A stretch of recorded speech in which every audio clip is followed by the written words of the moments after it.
فمن اظلم ممن کذب علی اللہ، پھر کون زیادہ ظالم ہے اس سے جس نے جھوٹ بولا اللہ پر، وکذب بالصدق، اور اس نے جھٹلایا صدق کو، سچ کو، قرآن مجید کو جھٹلا دیا۔ پہلے اللہ پر جھوٹ بولتا رہا، پھر جب قرآن مجید آیا تو سچے قرآن کو جھٹلا دیا۔ اذ جاءہ، جب وہ اس کے پاس آیا۔ اس سے بڑا ظالم اللہ فرماتے ہیں کوئی نہیں ہے۔ الیس فی جہنم مثوی للکافرین، کیا نہیں ہے جہنم میں ٹھکانہ کافروں کے لیے؟ سوالیہ انداز، کیا مطلب ہے؟ جواب کیا ہے اس کا؟ کہ ان کا ٹھکانہ جہنم ہی ہے۔ والذی جاء بالصدق، اور وہ شخص جو آیا ہے سچائی کے ساتھ۔ کون آیا ہے سچائی کے ساتھ؟ محمد الرسول اللہ صلی اللہ علیہ وسلم کا تذکرہ آ گیا، بڑے اعلیٰ انداز میں آیا ہے۔ فرمایا والذی جاء بالصدق، اور وہ شخص جو آیا ہے سچائی کے ساتھ، وصدق بہ، اور جس نے تصدیق کی اس کی۔ کس نے تصدیق کی؟ سب سے پہلے حضرت خدیجۃ الکبریٰ رضی اللہ تعالیٰ عنہا نے۔ گھر والوں میں سب سے پہلے حضرت خدیجۃ الکبریٰ، باہر والوں میں سب سے پہلے سیدنا صدیق اکبر رضی اللہ، ابو بکر صدیق رضی اللہ، ہے گیا صحیح نہیں؟ اور حضور نے کہا ہے، خود کہا، حضرت علی رضی اللہ عنہ نے بھی خود کہا، جب حضور نے میرے سامنے اسلام پیش کیا تو میں نے جا کر کہا کہ ابو طالب سے مشورہ کر کے اگلے دن پھر میں مل کے اسلام قبول کیا۔ یہ روایات میں آتی ہے یہ بات۔ اور جب ابو بکر رضی اللہ عنہ کے سامنے اسلام کو پیش کیا تو اللہ کے رسول نے خود کہا صحیح حدیث میں، صحیح بخاری میں، فرمایا لوگوں تم میرے صاحب اور میرے دوست کے بارے میں مجھے تکلیف دینے سے باز نہیں آؤ گے؟ میں جب آیا اور میں نے دین پیش کیا، تم نے کہا نعوذ باللہ من ذالک، تم نے مجھے جھٹلایا، ابو بکر نے میری تصدیق کی رضی اللہ تعالیٰ۔ اور آپ نے فرمایا میں نے جس کے اوپر بھی اسلام پیش کیا، ہر شخص نے کچھ نہ کچھ تردد کیا سوائے ابو بکر کے رضی اللہ تعالیٰ۔ کسی نے کہا اچھا میں سوچ کے بتاتا ہوں، کسی نے کہا اچھا ایسا کرتا ہوں، ایسا کہا ایسا کہا ایسا کہا۔ تو گھر سے باہر اللہ کے رسول صلی اللہ علیہ وسلم میں سب سے بڑے جو صدیق اکبر ہیں کون ہیں؟ سیدنا ابو بکر صدیق رضی اللہ تعالیٰ عنہ۔ اور پھر اسی دن ہی یا اگلے دن مسلمان ہونے والوں میں سب سے پہلے گھر میں سیدنا خدیجۃ الکبریٰ، اور غلاموں میں حضرت زید بن حارثہ، اور چھوٹے بچوں اور نوجوانوں میں جناب علی مرتضیٰ رضوان اللہ علیہم اجمعین۔ یہ ہیں وہ لوگ جنہوں نے تصدیق کی اللہ کے رسول صلی اللہ علیہ وسلم کی۔ اور اس مسئلے کا حل بھی امام ابو حنیفہ رحمۃ اللہ علیہ نے بھی حل کیا۔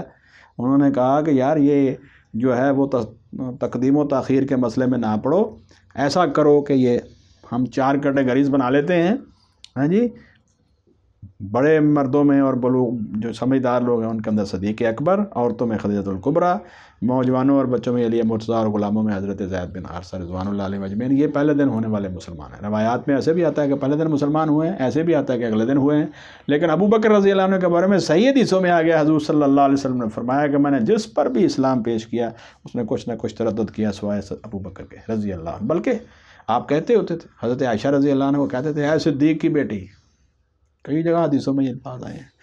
اللہ اکبر۔ فرمایا وہ شخص جو آیا سچائی کے ساتھ، وصدق بہ، اور جس نے تصدیق کی اس کی۔ تصدیق کی پہلے سب سے پہلے انہوں نے، پھر باقی صحابہ نے، پھر باقی امت نے، اور قیامت تک آنے والے لوگ اس میں شامل ہیں۔ دعا کرو اللہ رب العزت ہمیں ان میں شامل کرے۔ اللہم اجعلنا منہم، آمین ثم آمین۔ اولئک ہم المتقون۔ اللہ فرماتے ہیں یہی وہ لوگ ہیں جو متقی اور پرہیزگار ہیں۔ لہم ما یشاؤون عند ربہم، ان کے لیے جو وہ چاہیں گے ان کے رب کے پاس ان کو اجر ملے گا۔ ذالک جزاء المحسنین، یہ ہے بدلہ نیکی کرنے والوں کے لیے۔ اب دیکھیے یہاں پر 3 چیزیں ایک ہی جگہ پر آ گئی ہیں، سچائی لے کر آنے والا اور سچائی کی تصدیق کرنے والا، یہ کون ہو گئے؟ متقین۔ اور پھر جب ایمان لے آئے تو پھر انہوں نے نیکی کی تو وہ کون سے ہو گئے؟ محسنین۔ تو یعنی ایمان اور عمل صالح دونوں آپس میں جڑے ہوئے ہیں۔ لیکفر اللہ عنہم، تاکہ دور کر دے اللہ ان سے، اسوأ الذی عملوا، بدترین اعمال جو وہ انہوں نے کیے۔ ایمان لانے سے پہلے ان سے غلطیاں ہوئیں، اللہ نے ان کے ساری غلطیاں جو ہیں وہ معاف کر دیں۔ جو بھی ایمان لائے گا قیامت تک اور صدق دل سے ایمان لے، 3 چیزیں ایسی ہیں جو انسان کو دھو دیتی ہیں، صاف کر دیتی ہیں۔ حضرت عامر بن عاص مسلمان ہونے کے لیے آئے تھے رسول اللہ صلی اللہ علیہ وسلم کے پاس، آگے ہاتھ کیا پھر پیچھے کر لیا۔ اللہ کے رسول صلی اللہ علیہ وسلم نے فرمایا کیوں عمر کیا بات ہے؟ فرمایا اللہ کے رسول میری تو پچھلی ساری زندگی اگر اس کو میں غور کروں تو وہ تو گناہوں سے بھری ہوئی ہے۔ فرمایا تمہیں پتہ نہیں ہے جو اسلام قبول کر لے سارے گناہ معاف، جو اللہ کی رضا کے لیے ہجرت کر لے اس کے گناہ معاف، جو اللہ کی رضا کے لیے حج کر لے اس کے بھی پچھلے معاف۔ 3 چیزیں ایسی ہیں جو انسان کو بالکل دھو دیتی ہیں۔ فرمایا لیکفر اللہ عنہم، تاکہ دور کر دے اللہ ان سے، اسوأ الذی عملوا بدترین اعمال وہ جو انہوں نے کیے، ویجزیہم اور انہیں دے اجرہم ان کا اجر، باحسن الذی کانوا یعملون ان بہترین اعمال کے بدلے جو وہ کیا کرتے تھے۔ اب دیکھیے جو اعمال انہوں نے دنیا میں کیے ان میں سے لفظ ہے احسن، سب سے بہترین اعمال کا بدلہ ملے گا۔ کون سے اعمال؟ جو اخلاص کے ساتھ، ایمان کے ساتھ، ریاکاری سے بچتے ہوئے نبی پاک صلی اللہ علیہ وسلم کی سنت کے مطابق کیے ہیں، وہ ہیں احسن۔ فرمایا ان اعمال کا اجر جو ہے وہ تمہیں ملے گا۔ ذرا غور کیجئے گا، الفاظ قرآن مجید پر غور کرتے جائیے، انگلی رکھیں گے تو تھکاوٹ نہیں ہوگی انشاءاللہ، اور توجہ بھی رہے گی۔ یجزیہم اور انہیں دے اجرہم ان کا اجر، باحسن ان بہترین اعمال کے بدلے، الذی کانوا یعملون جو وہ کیا کرتے تھے۔ الیس اللہ بکاف عبدہ، کیا نہیں ہے اللہ کافی اپنے بندے کو؟ یہ خاص طور پر تو حضور صلی اللہ علیہ وسلم کے لیے ہے، اور عام طور پر امت کے ہر مسلمان۔ جب تم دین قبول کرو گے تو مسائل آئیں گے، مشکلات آئیں گی، لوگ کہیں گے یہ کیا ہو گیا ہے، اس کو کیا ہو گیا ہے، یہ مولوی مسیتڑ بن کے بیٹھ گیا ہے۔ یہ مولوی مسیتڑ والی بات نہیں، مذاق بھی اڑائیں گے، اڑاتے ہیں۔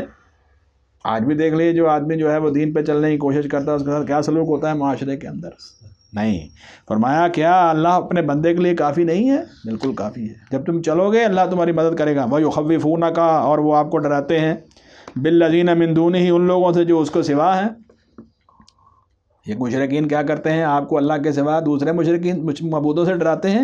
وَمَن يُضْلِلِ اللَّهُ فَمَا لَهُ مِنْ هَادٍ اور جسے گمراہ کر دے اللہ تو نہیں ہے اسے کوئی ہدایت دینے والا۔ وَمَن يَهْدِ اللَّهُ اور جسے ہدایت دے اللہ فَمَا لَهُ مِن مُضِلٍّ تو نہیں ہے اسے کوئی گمراہ کرنے والا۔ یہ قرآن مجید کے اندر یہ الفاظ آئے ہیں۔ حضرت عمر رضی اللہ عنہ جب شام گئے ہیں، آپ نے خطبہ دیا تو آپ نے خطبہ مسنونہ جب پڑھا، ان الحمد للہ نحمدہ ونستعینہ ونستغفرہ ونؤمن بہ ونتوکل علیہ، یہ پڑھتے گئے اور فرمایا ومن یضلل اللہ ومن یضلل فلا ہادی لہ ومن یہدہ اللہ فلا مضل لہ ومن یضلل فلا ہادی لہ۔ تو جب یہ الفاظ کہے تو ایک بندہ درمیان میں کھڑا ہو گیا، اس نے کہا اللہ کسی کو گمراہ نہیں کرتا۔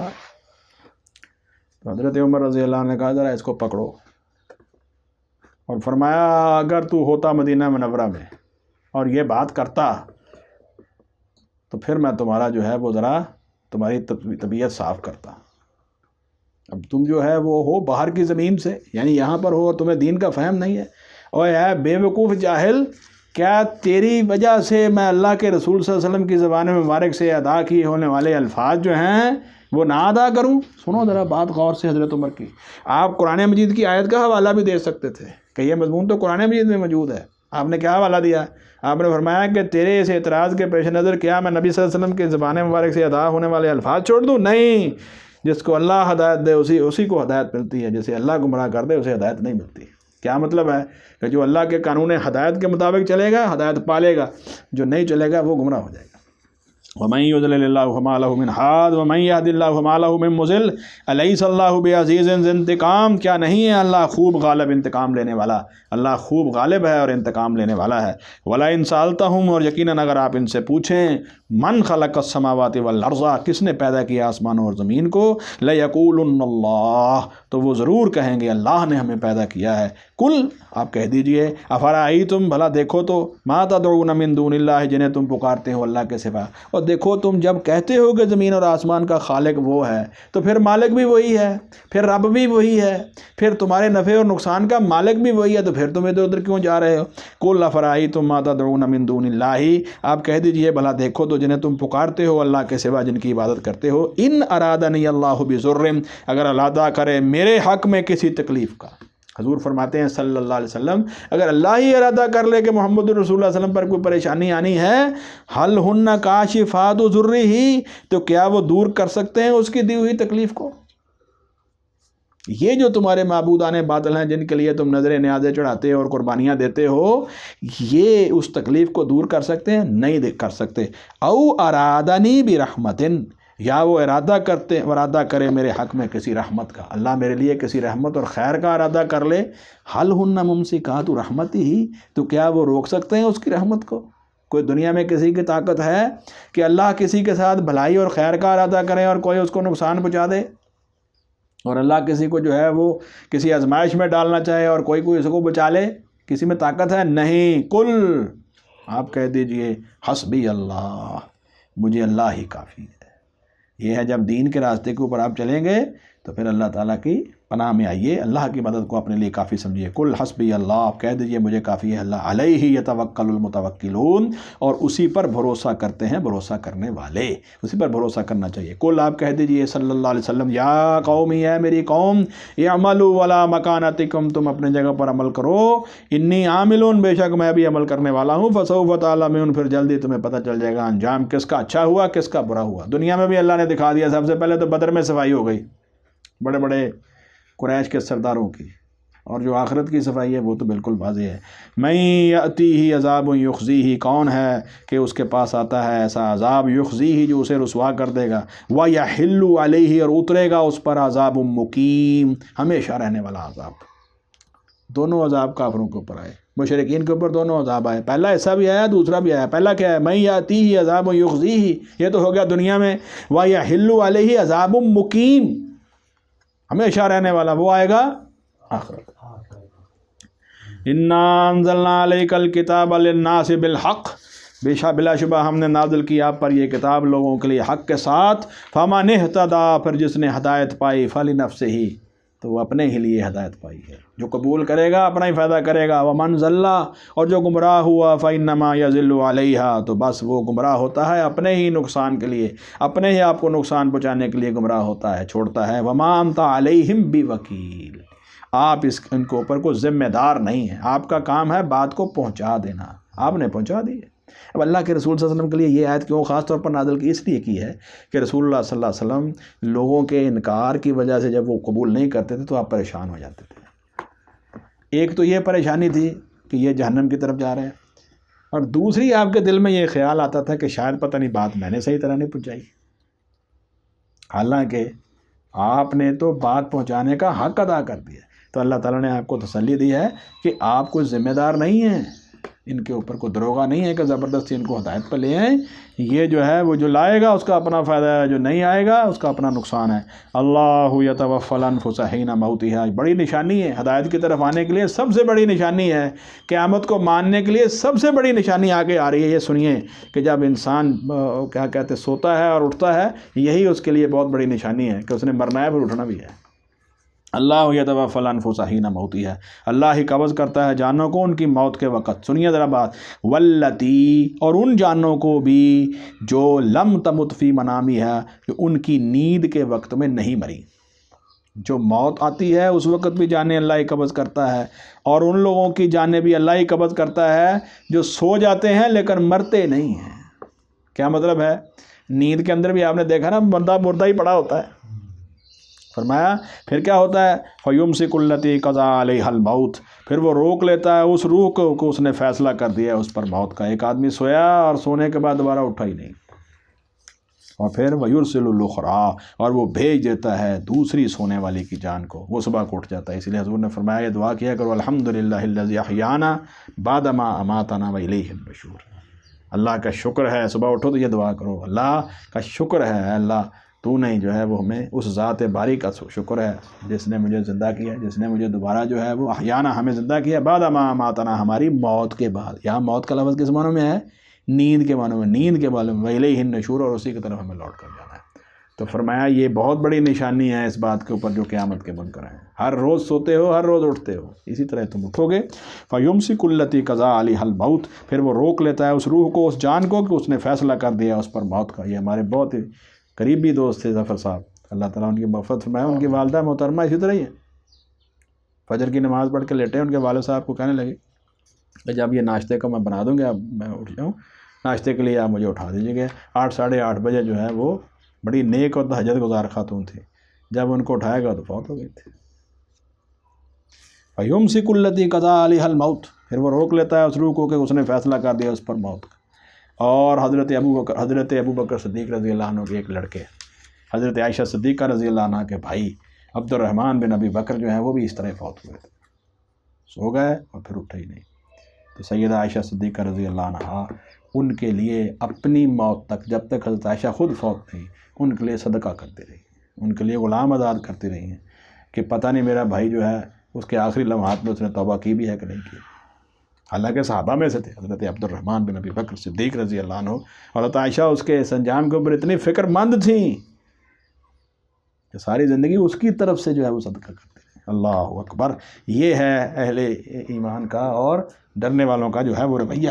فَيُمْسِكُ الَّتِي قَضَىٰ عَلَيْهَا الْمَوْتَ، پھر وہ روک لیتا ہے اس روح کو کہ اس نے فیصلہ کر دیا اس پر موت کا۔ وَيُرْسِلُ الْأُخْرَىٰ، اور وہ بھیج دیتا ہے دوسری سونے والی جان کو، إِلَىٰ أَجَلٍ مُّسَمًّى، ایک وقت مقرر تک، پھر وہ اٹھ جاتا ہے اپنا وقت پورا کرتا ہے۔ إِنَّ فِي ذَلِكَ لَآيَاتٍ لِقَوْمٍ يَتَفَكَّرُونَ، بلا شبہ اس میں عظیم نشانیاں ہیں اس قوم کے لیے جو غور و فکر کرتے ہیں۔ سیدھے ہو کے جی، سیدھے ہو کے، الرٹ ہو کے، کسی نے گردن ادھر کو کرنی ہے کسی نے ادھر کرنی ہے، یہ نہیں، مزے والی بات نہیں ہے۔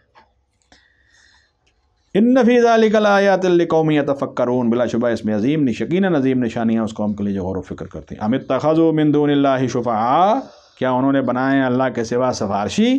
قل، آپ کہہ دیجئے، اولو کانوا لا یملکون شیئا ولا یعقلون، تم نے ان کو سفارشی بنا رکھا ہے جن کو پاس نہ کوئی اختیار ہے نہ وہ عقل رکھتے ہیں۔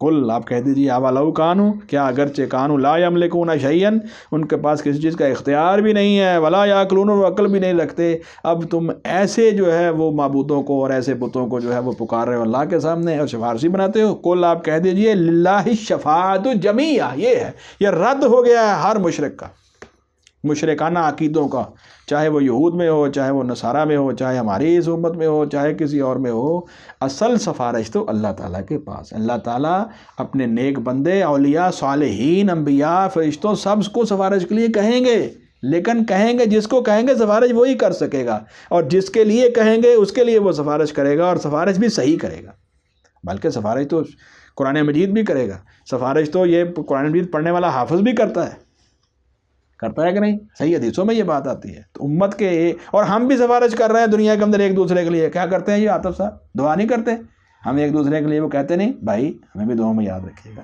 جب آدمی فوت ہو جاتا ہے ہم سارے کھڑے ہوتے ہیں اس کے لیے دعا کریں، کیا کر رہے ہوتے ہیں؟ سفارش کر رہے ہوتے ہیں۔ یہ کس نے اجازت دی ہے؟ اللہ تعالیٰ نے اجازت دی۔ سفارش کوئی بندہ اللہ کے دربار میں اپنی مرضی سے نہیں کر سکتا سوائے وہ جس کو اللہ خود اجازت دیں۔ فرمایا کل، آپ کہہ دیجئے، للہ الشفاعۃ جمیعا، اللہ ہی کے لیے سفارش ہے سب کی سب۔ حضرت محمد رسول اللہ صلی اللہ علیہ وسلم اس کائنات میں اللہ تعالیٰ کے بعد سب سے افضل ترین ہستی، وہ بھی فرماتے ہیں کہ قیامت والے دن مجھے اجازت ملے گی پھر سفارش کروں گا۔ تو تمہارے یہ معبودان باطل کس طرح سفارش کر سکتے ہیں اپنی مرضی سے؟ اللہ کی شان اور اس کی عظمت اس سے کہیں بلند ہے۔ فرمایا کل للہ الشفاعۃ جمیعا، آپ کہہ دیجئے اللہ ہی کے لیے سفارش ہے سب کی سب۔ لہ ملک السماوات والارض، اسی کے لیے بادشاہی ہے آسمانوں اور زمین کی۔ ثم الیہ ترجعون، پھر اسی کی طرف تم لوٹائے جاؤ گے۔ وَإِذَا ذُكِرَ اللَّهُ وَحْدَهُ، اور جب ذکر کیا جاتا ہے اکیلے اللہ کا، یہ مشرکین کا حال کیا ہے جب اکیلے اللہ کا ذکر کیا جاتا ہے؟ اشمئزت قلوب الذین لا یؤمنون بالآخرۃ، تو اللہ کی توحید سے نفرت کرتے ہوئے ان کے دل تنگ پڑ جاتے ہیں، ان لوگوں کے دل الذین لا یؤمنون بالآخرہ، جو آخرت پر ایمان نہیں رکھتے۔ مشرکین کا حال کیا ہے؟ اللہ وحدہ لا شریک کی طرف دعوت دی جاتی ہے تو ان کے دل تنگ پڑ جاتے ہیں۔ وَإِذَا ذُكِرَ الَّذِينَ مِن دُونِهِ، اور جب ذکر کیا جاتا ہے ان معبودوں کا جو اس کے سوا ہیں، جن کو یہ شریک بناتے ہیں، اِذَا هُمْ يَسْتَبْشِرُونَ، تو بڑے خوش ہو جاتے ہیں۔ ایک اللہ وحدہ لا شریک کی دعوت کے اوپر ان کے دل تنگ پڑ گئے، اور جب ان کے معبودان باطل کا بھی ساتھ تذکرہ کیے گا تو خوش ہو گئے۔ کل، آپ کہہ دیجئے، اللہم فاطر السماوات والارض، کل اللہم فاطر السماوات والارض، آپ کہہ دیجئے کہ اللہ ہے پیدا کرنے والے زمین اور آسمان کے، عالم الغیب والشہادتی، جو جاننے والا ہے چھپے اور ظاہر کا، انت تحکم بین عبادک، تو ہی فیصلہ کرے گا درمیان اپنے بندوں کے قیامت کے دن، فیما کانوا فیہ یختلفون، ان باتوں میں کہ وہ تھے ان میں اختلاف کرتے، دنیا میں جو اختلاف کرتے تھے۔ اللہ فرماتے ہیں دنیا قیامت والے دن، یہ بات یاد رکھیے، لوگوں کے انجام سے پہلے، نیکوں کو جنت میں بھیجنے سے پہلے، بروں کو جہنم میں بھیجنے سے پہلے، اللہ تعالیٰ پہلے ان کے اختلاف کا فیصلہ کرے گا۔ یہ بات ذہن میں رکھنا، جو اللہ کے دین کے بارے میں، اللہ تعالیٰ کے بارے میں اور دنیا کے اندر نئے نئے نظریات بنائے پھرتے ہیں، اللہ تعالیٰ سب کو مطمئن کر دیں گے یہ کون غلط تھا کون صحیح تھا۔ وَلَوْ أَنَّ لِلَّذِينَ ظَلَمُوا، اور اگر بلا شبہ میسر ہو، لِلَّذِينَ ظَلَمُوا، ان لوگوں کے لیے جنہوں نے ظلم کیا، مَا فِي الْأَرْضِ، زمین میں ہے، جَمِيعًا، سب کا سب، وَمِثْلَهُ، اور اس کی مثل، مَعَهُ، اس کے ساتھ اور بھی، یعنی جو زمین اور زمین کے اوپر سارے خزانے ہیں، اگر ظالموں کے پاس وہ آ جائیں اور ان کے طرح اور بھی آ جائیں، ایک زمین اور بھی آ جائے، لَافْتَدَوْا بِهِ، تو وہ ضرور فدیہ میں دے دیں گے اسے، من سوء العذاب یوم القیامہ، قیامت والے دن برے عذاب سے بچنے کے لیے۔ اس دن کیا کہیں گے؟ زمین کے برابر خزانہ اور اس سے بھی بڑا خزانہ۔ وہ کہیں گے اللہ، ہر شخص یہ کہے گا، یہ ایک کافر اور ظالم جن کے اوپر جہنم کا فیصلہ ہو جائے گا، ہر شخص یہ کہے گا کہ یہ سارا کچھ مجھ سے لے لیں، بس اس سے بچا لیں۔ بلکہ قرآن مجید 29ویں پارے میں 29ویں پارہ آئے گا آگے، وہاں کیا آیت ہے؟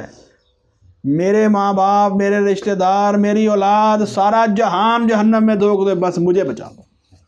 من فی الارض جمیعا، یہ الفاظ ہے قرآن 29ویں پارے میں۔ یہ حالت ہوگی اس دن انسان کی، اللہ تعالیٰ معاف فرمائے۔ تو فرمایا یہ جو ظالم لوگ آج ظلم کر رہے ہیں، شرک اور کفر اور لوگوں کے اوپر ان کے حقوق مار رہے ہیں، یہ کیا سمجھتے ہیں؟ یہ پھر اس دن کیا کریں گے کہ اس برے عذاب سے بچنے کے لیے قیامت والے دن ضرور فدیے میں دے دیں سب کو، جس کو آج سنبھال کے رکھ رہے ہیں۔ ایک ایک پلاٹ اور زمین کے ٹکڑے کی خاطر لوگوں کے قتل ہو رہے ہیں کہ نہیں؟ لیکن اس دن ویلیو ختم، ایمان کی ویلیو ہے۔ اس دن روپیہ کس چیز کا چلنا ہے؟ سکہ، ایمان اور نیکی کا۔ اللہ اکبر۔ فرمایا پھر وہ وَبَدَا اور ظاہر ہو جائے گا ان کے لیے من اللہ، اللہ کی طرف سے، مَا لَمْ يَكُونُوا يَحْتَسِبُونَ، وہ عذاب جس کا وہ گمان نہیں کرتے تھے، ان کے خیال میں بھی نہیں تھا کہ ہم عذاب کا شکار ہو جائیں گے، وہ تو منکر تھے جہنم کے، وہ سامنے ظاہر ہو جائے گا۔ وَبَدَا اور ظاہر ہو جائیں گے ان کے لیے سیئات، برائیاں، مَا کَسَبُوا، ان عملوں کی جو انہوں نے کمائے ہوں گے، جو برے عمل ہیں وہ بھی ان کے سامنے ظاہر ہو جائیں گے۔ وَحَاقَ بِهِمْ، اور گھیر لے گا انہیں، مَا كَانُوا بِهِ يَسْتَهْزِئُونَ، وہ عذاب کے وہ اس کا جس کا مذاق اڑایا کرتے تھے، جس کا دنیا کے اندر وہ کہتے تھے کون سا عذاب۔ اور ابو جہل کہتا تھا، جب یہ آیتیں نازل ہوئی نا کہ جہنمیوں کو کھانے کے لیے جو ہے وہ اس کا درخت ملے گا زقوم کا، تو وہ اپنی لونڈی کو کہتا فخر کے ساتھ اور ایک مذاق کرتے ہوئے، اس نے کہا یہ کھجور کے اندر جو ہے وہ ذرا مکھن وغیرہ ملا کے لے کے آؤ۔ محمد کہتا ہے صلی اللہ علیہ وآلہ وسلم کہ زقوم کا وہاں پر جو ہے وہ عذاب ہوگا، اور ہمارے لیے زقوم یہی ہے، یہ جو ہم کھا رہے ہیں۔ اور اللہ کے رسول صلی اللہ علیہ وسلم نے فرمایا زقوم کا ایک قطرہ اگر دنیا کے اندر کھانوں میں ملا دیا جائے، پوری روئے زمین کے سارے کھانے جو ہیں وہ کڑوے ہو جائیں گے۔ فرمایا جس کی خوراک یہ ہے اس کا سوچو کیا ہوگا۔ یہ حدیث کے الفاظ ہیں۔ تو یہ بات ہے، وَحَاقَ بِهِمْ مَا كَانُوا بِهِ يَسْتَهْزِئُونَ، اور وہ گھیر لگا انہیں وہ عذاب کے وہ تھے اس کا مذاق اڑاتے۔ اللہ معاف فرمائے۔ فَإِذَا مَسَّ الْإِنسَانَ ضُرٌّ، دوسرا مقام آ گیا انسان کا، جب اس کو کوئی تکلیف پہنچتی ہے دعانا، تو وہ ہمیں پکارتا ہے۔ پہلے وہاں کیا تھا؟ جیسے ہی وہ غور کیجیے گا، یہ 3 مقامات آئیں گے، 2 اس میں، ایک اگلی صورت کے اندر۔ پہلے شخص نے کیا کیا؟ جیسے ہی اللہ تعالیٰ نے کسی نعمت اور فضل سے نوازا، اس نے کہا یہ تو فلاں نے دیا ہے، فلاں نے دیا ہے، فلاں نے دیا ہے، اللہ کے شریک بنا لیے، اور یہ ایسا بدبخت ہے، یہ کیا کہتا ہے ذرا اس کو سنو، یہ اگلے درجے کا انسان ہے، اللہ معاف فرمائے، جس نے اپنے آپ کو اپنے ہنر اور فن کو جو ہے وہ شریک بنا لیا اللہ کا۔ وہ کیا کہتا ہے ذرا سنیے۔ فرمایا وہ ہمیں پکارتا ہے ثم اذا خولناه نعمة منا، اور جب ہم اسے عطا کر دیتے ہیں کوئی نعمت اپنی طرف سے، قالا، تو کہتا ہے انما اوتیتہ علی علم، یہ تو میری جو ہے میرے علم کی بدولت ہے، میری کوششیں ہیں، میں کیا ہوں، یہ سارا کچھ جو ہے وہ مجھے اپنی محنتوں اور کوششوں سے ملا ہے، اللہ معاف فرمائے۔ یہ میری جو ہے وہ کارسازی ہے، اور میری پلاننگ دیکھو، منصوبہ بندی کیسی ہے، میں نے یہ کیا، اور وہ انسان کہتا نہیں ہے، اللہ معاف فرمائے۔